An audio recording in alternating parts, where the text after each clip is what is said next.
శ్రీకృష్ణ జగద్గురు పరబ్రహ్మణే నమః.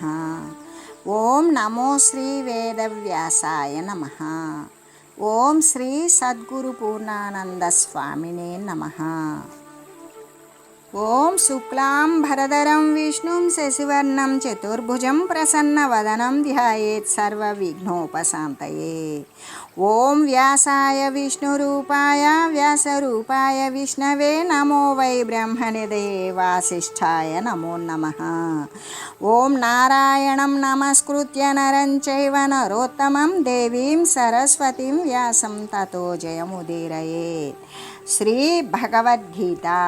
అయితే ఎవరినైతే ఈ యొక్క శబ్దస్పర్శాదులు అనేటువంటివి చెలింపచేయకుండా ఉంటాయో వాడు సుఖమనందు కానీ దుఃఖమనందు కానీ సమభావము కలిగినటువంటి ధీరత్వము కలిగినటువంటి వాడే అవుతాడు.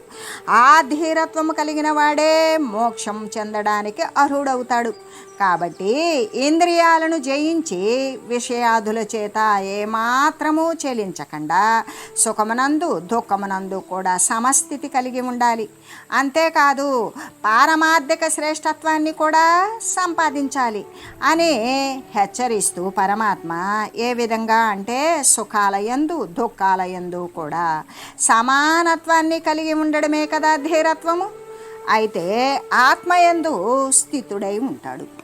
ఏ విధంగా అంటే ఆత్మయందు సమస్థితిలోనే ఉంటాడు, స్థిరపడి ఉంటాడు. అలా స్థితుడై ఉన్నటువంటి వానికి ఇక సుఖాల గురించి కానీ దుఃఖాల గురించి కానీ ఈ సుఖ దుఃఖాల రెండింటినీ కూడా మానసికమైనటువంటి మార్పులు లేకుండా చూసేటువంటి వాడు ఎవడైతే ఉంటాడో వాడే ధీరుడు. దుఃఖము అనేటువంటిది ఎలాగా ఒకానొక మానసికమైనటువంటి వికారము, అదే మనోవికారము మానసికమైనటువంటి మార్పు. అలాగే దుఃఖం ఎలాంటి మనోవికారం అయి ఉన్నదో సుఖం కూడా అటువంటిదే అయి ఉన్నది కదా. కాబట్టి మనస్సునకు సాక్షి అయినటువంటి ఆత్మయందు నిలుకడ కలిగి ఉండేటువంటి ధీరులకు మహనీయులు ఆ రెండింటి యందు కూడా సమంగానే చూస్తూ ఉంటారు. ఎలాగా అంటే జనకుని ఆస్థానంలో సుఖునిలాగానే చూస్తూ ఉంటారు సమస్థితిలో. అందుకే పరమాత్మ ఏమని తెలియజేశారు అంటే మోక్షానికి అమృతతత్వము అనేటువంటి పేరు కూడా ఉన్నది అని చెబుతూ ఈ యొక్క అంటే ఏ రూపమైతే ఉన్నదో ఆ రూపాన్ని పిలవడం కోసం ఒక నామాన్ని ఏర్పాటు చేసుకుంటాం. అలాంటిదే ఈ యొక్క ప్రపంచానికి దీనిని మనం ఆకాశ రూపంలో, వాయు రూపంలో, అగ్ని రూపంలో, జల రూపంలో, పృథ్వీ రూపంలో, పృథ్వీ పట్ల జనించినటువంటి పదార్థాలను ఉపయోగించుకొని సర్వ ప్రాణికోట్లు కూడా ఉత్పన్నమైనటువంటి ప్రతి పదార్థాన్ని కూడా ఈ దృశ్య ప్రపంచము అనేటువంటి దానితో మనం గుర్తిస్తూ ఉన్నాం.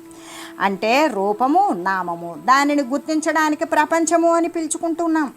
ఆ ప్రపంచము అనేటువంటిది ఏంటి ఉత్పన్నమైనదే కాబట్టి అది కూడా పోతూ ఉన్నది. అంటే ప్రతి పంచభూతాలు కూడా ఒక్కొక్క భూతము ఆ 5 భూతాలు కూడా అన్నీ ఉత్పన్నమైనవే. అంటే ఉత్పన్నమైనది అంటే వినాశము ఉన్నది. అందుకు కాబట్టి ఈ నామముతో రూపముతో దృశ్య ప్రపంచం ఏదైతే ఉన్నదో అదంతా కూడా మృతస్వరూపమైనది. జననముతోటి అంటే పుట్టుకతోటి చావుతోటి వినాశంతో కూడా కూడి ఉన్నది ప్రపంచం అనేటువంటిది. ఎందుకు అంటే ప్రపంచము అంటేనే జీవరాశి సముదాయాల యొక్క రాకపోకలతో నిండిపోయినదే కదా ప్రపంచము. కాబట్టి అవేంటి పుడటం రావడం పోవడం, మళ్ళీ పుట్టడం రావడం కొనసాగడం పోవడం అనేటువంటి జనన మరణాలు వినాశాలతో కూడి ఉన్నటువంటిది. కాబట్టి ఈ ప్రపంచమంతా కూడా ఏంటి మృత స్వరూపమైనది. అదే ఆత్మస్థితి ఉన్నదనుకో, ఆ ఆత్మస్థితి అనేటువంటి రూపంలో ఉండేటువంటిది అయితే మోక్షమే అయి ఉంటుంది. ఆ మోక్షము మరణరహితమైనది. అంటే ఏ యొక్క జ్ఞాన సత్తాన్ని ఆశ్రయించుకొని పరమాత్మ వస్తువుని పొంది ఉన్నాడో, ఆత్మస్థితిని గురించి అనుభవ సిద్ధిని పొంది ఉన్నాడో అటువంటి వాడు ఇక మరి ఆ ఆత్మస్థితిని పొందినటువంటిదే మోక్షము. ఆ మోక్షస్థితి చెందినటువంటి వానికి మరణం లేదు. మరి ఒక మహనీయుడు ఉన్నాడు, ఆయన చనిపోయాడు. చనిపోతే ఆయన చనిపోయాడా? ఆయన చనిపోవాలా. మహనీయత్వం నందే అది ఆ విధంగా లీనమైంది. కానీ అక్కడ చనిపోయిందేంటి? ఆయన దేహం ఏ విధంగా వచ్చిందో ఆ విధంగా పోయింది. మనం ఎక్కడ ఏం చూస్తూ ఉన్నాం అంటే లోపల ఉన్నటువంటి ఆయన యొక్క మోక్ష స్థితిని మనం చూడలేం. ఆయన ఏ స్థితికి పొంది ఉన్నాడు? పరిచ్ఛిన్నత్వాన్ని వదిలివేసి ఆ పరిచ్ఛిన్నంలో ఆయన కూడా అంటి ఉన్నాడు. అదే అయ్యున్నాడు, పరమాత్మ తానై ఉన్నాడు. అప్పుడు ఆయన యొక్క పార్థివ దేహం అనేటువంటిది కింద పడిపోతుంది. ఆ పడిపోయినప్పుడు ఆయన చచ్చిపోయాడు కదా, మరి మహనీయుడు చావడు అని చెప్పారు కదా. అని అంటే మహనీయుడైనా ఇంకొక మాననీయుడైనా ఎవరైనా సరే ఉత్పన్నమైనటువంటిది ఆ మహనీయుడు ఆశ్రయించుకున్నటువంటి పాంచభౌతిక నిర్మితమైనటువంటి దేహం ఉన్నది కదా, అది వచ్చింది కాబట్టి అది పోతుంది. కానీ ఆయన ఏమై ఉన్నాడు? పరమాత్మ స్థితి అయి ఉన్నాడు కాబట్టి ఆయన పరమాత్మే అయి ఉన్నాడు. అదే ఆత్మస్థితి. ఆ ఆత్మస్థితి రూపంలో ఉన్నటువంటిదే మోక్షము. దానికి మరణం ఉన్నదా అంటే మరణం లేదు. మరణం ఉంటే మళ్ళీ వస్తుంది. అక్కడ మరణం లేనటువంటి స్థితిని, అమృత స్థితిని, అమృత తత్వాన్ని పొంది ఉన్నాడు. కాబట్టి ఇక్కడ మోక్షము అంటే మనం ఏమనుకుంటాము అంటే శూన్యాకాశంలోకి చూస్తాం. ఆకాశమునందు ఎక్కడైనా ఉన్నదా?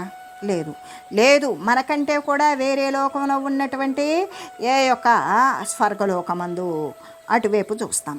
అక్కడేమన్నా ఉన్నటువంటి వస్తువు మోక్షము అనేటువంటిది లేదు. వారు కూడా స్వర్గవాసులైనటువంటి వారు కూడా ముక్తత్వాన్ని పొందాలి అంటే మనుజ రూపదారులైనటువంటి ఇంద్రియాలన్నీ కూడిన దేహాన్ని ధరించాల్సింది. అదే దేవతలకైతే కొన్ని ఇంద్రియాలు ఉండవు. వారికి అవసరమైనప్పుడు కామరూపంతో కోరుకున్న రూపాన్ని ధరించి ఆ కోరికను తీర్చుకొని మళ్ళీ కూడా ఒక అంతరేంద్రియాలతో కూడి చరించేటువంటి వారు, వారికి అదే తృప్తి, అదే సంభోగం, అదే ఆనందం, అదే జీవన నిశ్చయం. అందుకే వారికి శరీరము ఒక రూపము అనేది ఏర్పడితే దానికి మార్పులు తథ్యం. వాళ్ళకి మార్పులు చేర్పులు లేనటువంటిది. అందుకే అనిమిషులు అని చెప్తారు. వాళ్ళకి రెప్పల పడవు అని చెప్తారు. కళ్ళు ఆర్పరు అని చెప్తారు. ఎందుకు? అసలు వాళ్ళకి నేత్రేంద్రియాలు లేవు. ఏమున్నవి? ఒక జ్ఞానం మాత్రమే ఉంటుంది. దానితోటి తెలివే ఉంటుంది. జ్ఞానము అంటే మళ్ళీ పారమార్థికమైనటువంటి జ్ఞానం కాదు. ఏ పుణ్య విశేషంతో సముపార్జించుకున్నటువంటి జ్ఞానము, కోరికలను తీర్చుకోవడానికి ఉపయోగించుకునేటువంటి జ్ఞానము, అదే తెలివి. ఆ తెలివే ఉంటుంది. ఆ తెలివితోటి వాళ్ళు కూడా మనకు వాళ్ళు ఏం చేస్తారు? మనం వారిని గనక పూజిస్తే వారి ద్వారా కొన్ని వారి అనుగ్రహాల ద్వారా మనం అనుకున్నటువంటి ఇహ సంబంధమైన సుఖాలను పొందవచ్చు. ఇంకా పుణ్యం అధికం చేసుకొని యజ్ఞయాగాదులు చేస్తే స్వర్గలోక ప్రాప్తిని పొందవచ్చు. పొందితే ఏంటి? అందుకే వాళ్ళ శరీరాలు అనేటువంటివి నిత్య యవ్వనంలో ఉంటాయి అని చెప్తారు. నిత్య యవ్వనం ఎందుకు ఉంటుంది అంటే వారికి అన్ని ఇంద్రియాలు ఉండవు. ఉన్నదానికి కదా మార్పు చెందుతుంది. అక్కడ వారికి ఏ ఇంద్రియం లేదు. ఆ ఇంద్రియాలు ఉన్నవి అంటే పాంచభౌతికమైనటువంటి సంబంధితమైనటువంటి వాటి యొక్క కలయికతో ఏర్పడిన ఇంద్రియాలు ఏర్పడినప్పుడు వాటికి మార్పులు తథ్యం. అటువంటి మార్పు లేనటువంటి ఇంద్రియాలు కలిగినటువంటి వారు కాబట్టి, సూక్ష్మమైనటువంటి ఇంద్రియాలు కలిగి ఉన్నవారు కాబట్టి పుణ్యము అనేటువంటిది వాళ్ళు ఆర్జించుకున్న పుణ్యం అయిపోతే వాళ్ళు కూడా మళ్ళీ మానవలోకములో ఇంద్రియాలతో కూడినటువంటి దేహాన్ని ధరించుకొని ఈ ఇంద్రియ చాపల్యాన్ని అరికట్టుకొని శమధమాదుల చేత అంతరేంద్రియ బాహ్యేంద్రియాలను నిగ్రహించుకొని ఈ యొక్క సమభావము కలిగి సమచిత్తత్వంతో వారు పరమాత్మ స్థితిని, ఆత్మస్థితిని పొందవలసిందే. కానీ ఎంత పుణ్యం చేసుకున్నప్పటికీ కూడా ఉన్న ఫలంగా మోక్షాన్ని పొందుతారు అంటే ఎవ్వరికీ సాధ్యం కాదు. ప్రతి ఒక్కరికి కూడా ప్రతి నిత్యము అనుష్ఠానము తాను చచ్చు వరకు జగము కురుంగు వరకు పారమార్థిక చింతన చేసి తత్సాధన చేత సాధింపబడినటువంటి పరమాత్మ తత్వాన్ని పొందాల్సిందే. దీనికి ఎవ్వరూ కూడా అతీతులు కానే కారు అని చెబుతూ, అయితే ఇక్కడ మనం మోక్షము అని చెప్పుకుంటాం కదా. ఈ మోక్షము అనేటువంటిది ఆకాశమునందు కానీ స్వర్గమునందు కానీ ఉన్నటువంటి ఒకానొక వస్తువా అంటే కానే కాదు. ఇక్కడ అమృతత్వ పదవియే మోక్షము అంటే చావు లేనటువంటిది. ఇంద్రియాలు అనేటువంటివి ఇంద్రియాలు అని చెప్పినప్పుడు మనం అంతరేంద్రియాలు అన్నప్పుడు అది మానసిక భావన సంకల్ప వికల్పాలతో కూడినప్పటికీ కూడా ఆ ఇంద్రియాలు ఉన్నట్లే. అటువంటి ఇంద్రియాలతో కూడి వాటి యొక్క స్వభావజనితములైనటువంటి విషయాలకు లోబడి ఉన్నప్పుడు, కోరికలకు క్రోధాలకు లోబడి ఉన్నప్పుడు పరస్పరం హింసించుకుంటూ విరోధించుకుంటూ నిగ్రహించుకుంటూ చేసేటువంటిది అది వచ్చింది కాబట్టి పోతుంది. అదే అమృతత్వంతో నిండినటువంటిది కాదు. అమృతము అంటే మృతము కానటువంటిదే అమృతము. అటువంటి అమృతత్వ పదవి ఏదైతే ఉన్నదో అదే మోక్షము. ఆ మోక్షాన్ని పొందాలంటే ప్రతి ఒక్కరూ కూడా మరి సాకారమైనటువంటి ఇంద్రియ తత్వాలతో ఈ యొక్క శరీరాన్ని ధరించుకొని వాటిని అనుభవిస్తూనే వాటిని ఉండి కూడా లేనట్లుగా చూసి సమస్థితిలో ఉండి నిగ్రహించుకొని సర్వేక సమస్తం మరిచిపోగలిగినటువంటి స్థితి ఏదైతే ఉంటుందో అది అమృతత్వ స్థితి. ఆ పదవియే మోక్షము అని చెబుతూ, అయితే ఆ స్థితి ఏమై ఉన్నది? చావు లేనటువంటి స్థితి, మృత్యురహితమైనటువంటిదే ఆత్మస్థితి. ఆ ఆత్మస్థితియే మోక్షము.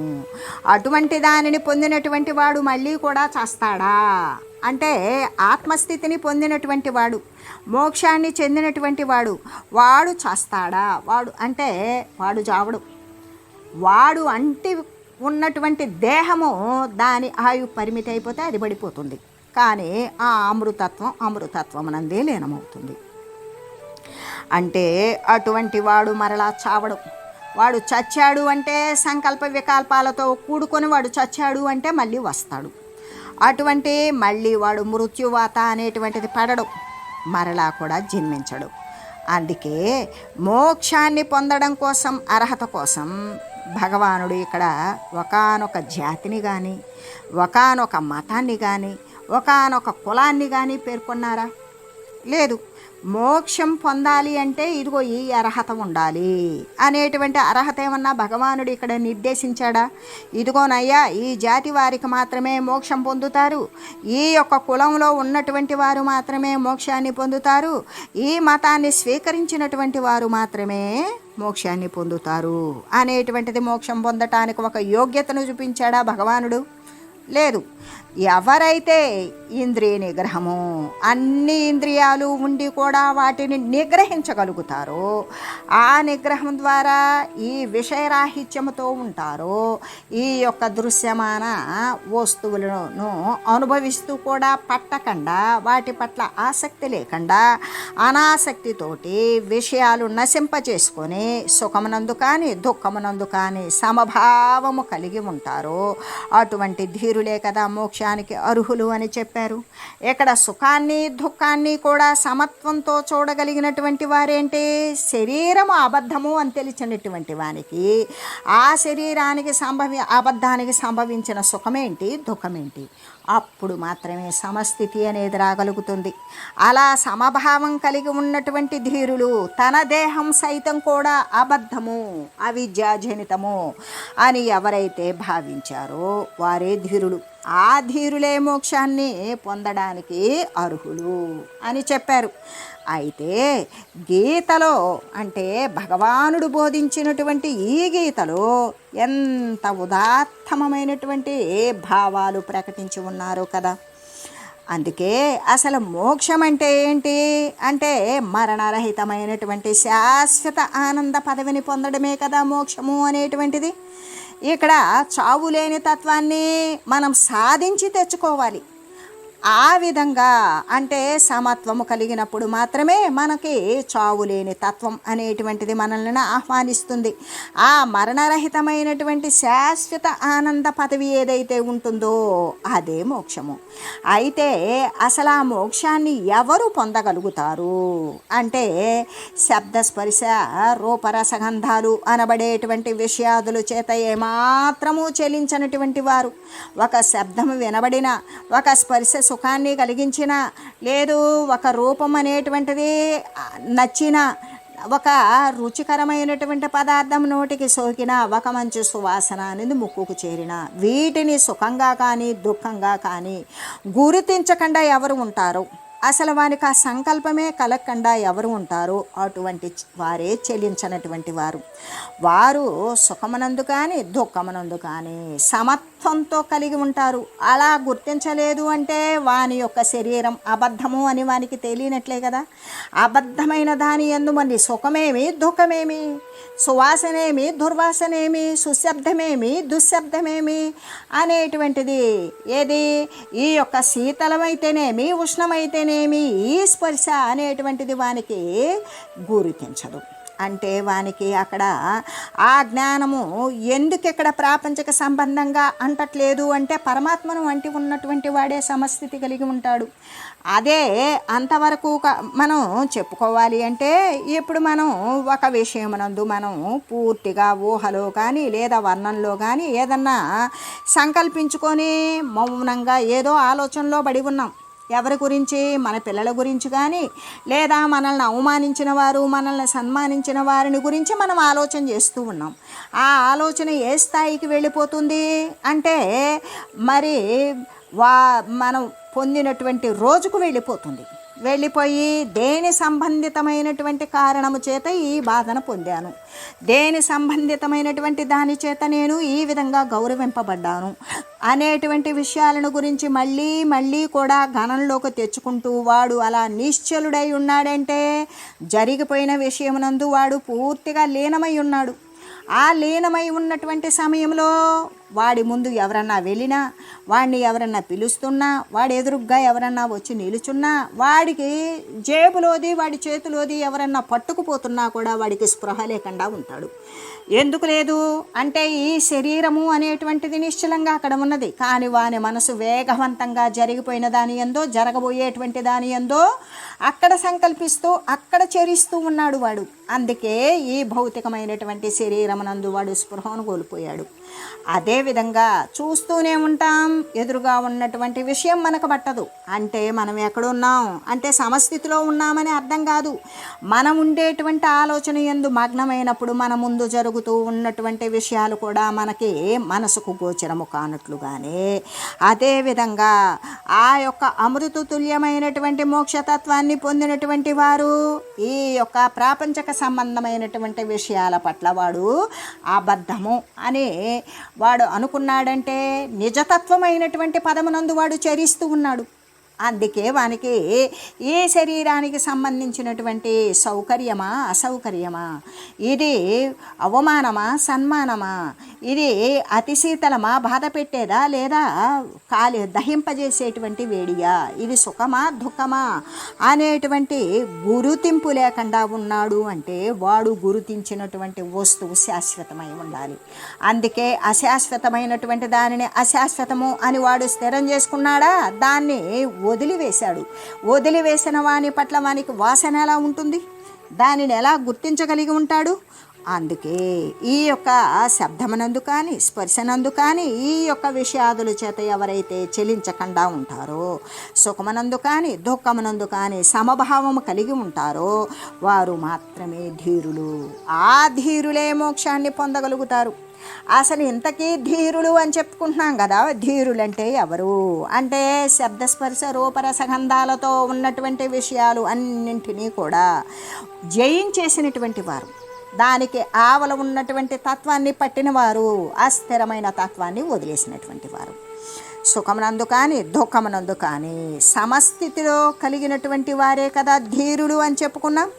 అయితే ఏది సద్వస్తువు ఏది అసద్వస్తువు అంటే ఏది సత్యము ఏది అసత్యము, ఈ స్థిరము అస్థిరము అనేటువంటిది వస్తు రూపంలో చూడాలి అంటే దానిని గురించి విశదపరుచుకోవాలి అంటే నాసతో విద్యతే భావో నా భావో విద్యతే సతః ఉభయోరపి దృష్టోంతాస్త్వనయోస్తత్వదర్శిభిః అంటే అసత్యాలు అంటే ఇప్పటి వరకు కూడా మనం తెలియజేసుకున్నాం. అనేక పర్యాయాలు కూడా సందర్భం వచ్చినప్పుడల్లా కూడా చెప్పుకున్నాం. ఏంటది? ఒక రూపం ఉంటుంది, ఆ రూపాన్ని గుర్తిస్తూ దానిని పిలుచుకోవడానికి దానిని గురించి చెప్పుకోవడానికి ఒక పేరును కల్పించుకుంటాం. అంటే ఈ నామరూపాత్మకాలే నశించేటువంటి స్వభావాలు కలిగి ఉంటాయి. ఈ రూపం ఉత్పన్నమైనది, మనం పిలుచుకోవడానికి ఉపయుక్తంగా ఉంటుంది అని ఒక పేరు పెట్టేసుకున్నాం. కాబట్టి ఈ నామరూపాత్మకులై అంటే పేరు చేత పిలువబడుతూ రూపం చేత గుర్తించబడుతూ ఉండేటువంటివి అది ఉత్పన్నమైనదే కదా. ఉత్పత్తి జరిగింది అంటే కొద్ది కాలానికో దీర్ఘకాలానికో నశిస్తుంది. అసలు అసత్యాలు అన్నప్పుడే నామరూపాత్మకాలై నశించేటువంటి స్వభావం కలిగి ఉన్నటువంటివే అసత్యాలు. అలాగే అసత్యాలై ఉన్నటువంటి దేహాదులకు ఉనికి ఉందా? లేదు. ఎందుకు? మనవ యొక్క ప్రతి ఒక్కరి దేహం కూడా నామాలతోటే ఉంటుంది. ఏ రూపం అంటే ఇక ఎవరికి తగినటువంటి రూపం వారికి ఉంటుంది. రూపాలతోటి అనేక పేర్లతోటి కూడా పిలుచుకోవడానికి ఉపయుక్తంగా ఉంటుంది. అది ఏ విధంగా ఉన్నది అంటే మనకు కలిగినటువంటి దేహాలు అసత్యాలే కదా, అనిత్యాలే కదా. ఎందుకు? నామరూపాత్మకములై ఉన్నటువంటివి నశించేటువంటి స్వభావం కలిగినప్పుడు మన శరీరమని అది ఎర్రగా ఉందనో నల్లగా ఉందనో ఇంత ఎత్తునున్నదనో ఇంత లావునున్నదనో లేదా దీనికి పేరున్నదనో మనం అనేక రకాలుగా దానిని వర్ణించి ఊహించి దానిని ప్రతిష్ట చేసి మరీ కూడా తెలియజేసుకుంటూ ఉన్నాము. అంటే ఉత్పన్నమైన దేహము నశించిపోవలసిందే. కాబట్టి నశించిపోయేటువంటి దానికి ఉనికి ఉన్నదా? లేదు. సత్యమైనటువంటి ఆత్మకులేమీ లేదు. అంటే సర్వవ్యాపకమై ఉన్నటువంటి పరిచ్ఛిన్నమైనటువంటి దేహం కాబట్టి అది పోవడానికి సిద్ధంగా ఉన్నా అది కంటికి కనబడుతుంది. ఏ కంటికి? మరి చర్మంతో కూడినటువంటి నేత్రానికే కనబడుతుంది. లోపల ఉన్నటువంటి మానసిక పరిపక్వత కలిగినటువంటి శుద్ధ చైతన్యం యొక్క సామీప్యమనందు శుద్ధ చైతన్యాన్ని సందర్శించినటువంటి ఆ యొక్క శుద్ధ మనసుకు ఈ శరీరం కనబడుతుందా? కనబడదు. ఏం కనపడుతుంది? తన యొక్క సాక్షిత్వ స్వరూపము తను ఏ రూపమై ఉన్నాడు? శుద్ధ చైతన్య రూపమై అయినప్పుడు ఆ రూపాన్నే చూస్తుందా మనసు. అంటే ఆ రూపమునందు లీనమై ఉంటుంది. అటువంటి సత్యమైనటువంటిది ఆత్మ. ఆ ఆత్మకు లేమి ఉన్నదా? లేదు. కానీ కనబడుతుందా? కనబడదు. కనబడేది ఉంటుందా? ఉండదు. మరి కనబడంది లేదా? ఉన్నది. కానీ కనబడదే. సర్వవ్యాపకమైనది పరిచ్ఛిన్నమైన ఆవగింజ మీద పొట్టంత లేని మనము సర్వవ్యాపకమైన సత్య పదార్థాన్ని మనం ఎలా చూడగలం? మరి సర్వవ్యాపకమైనది కదా, మనలో లేదా? ఉన్నది. కానీ మన అంతర్గతంగా మనం మళ్ళాలి. బయటికి వెళ్ళినటువంటి మన యొక్క భావోద్రేకాలు, మన యొక్క చపలమైనటువంటి బుద్ధీంద్రియాలు, మన యొక్క కలుషితమైన మానసేంద్రియాలు, చంచలమైనటువంటి చిత్తేంద్రియాలు, ఈ అహంకారపూరితమైన అస్థిర పదార్థాలు నేను అనుకునేటువంటి అహంకారేంద్రియాలు ఇవన్నీ కూడా లోపలికి రావాలి.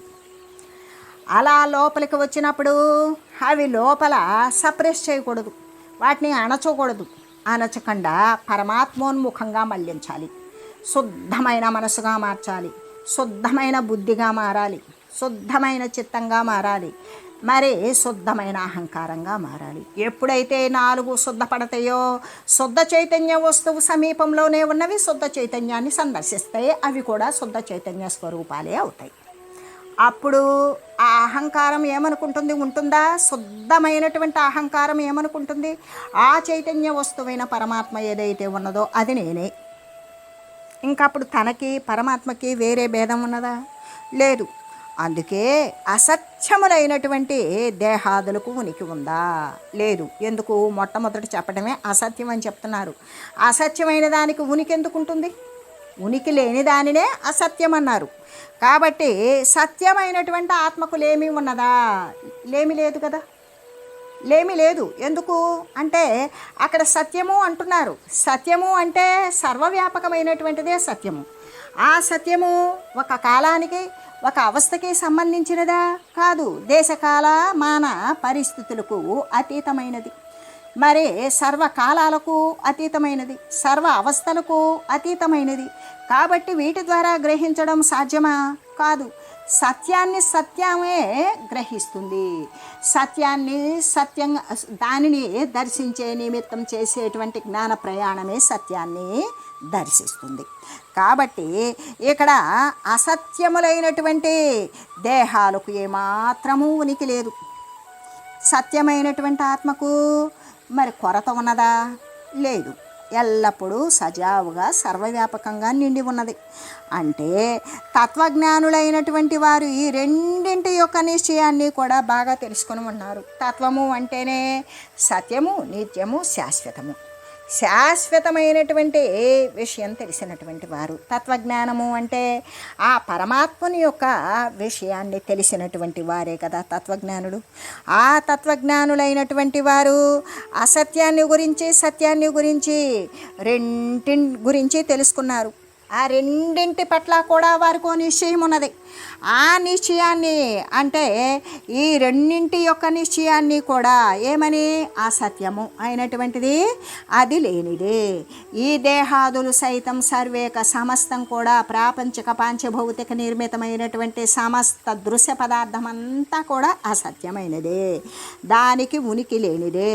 సర్వవ్యాపకమైనటి ఏకరసమాత్రమైన సర్వము నిండిపోయి అచలమై కదలడానికి అటు ఇటు లేక సర్వానికి ఆధారభూతమై ఆశ్రయమై ఉన్నటువంటి మూల వస్తువు.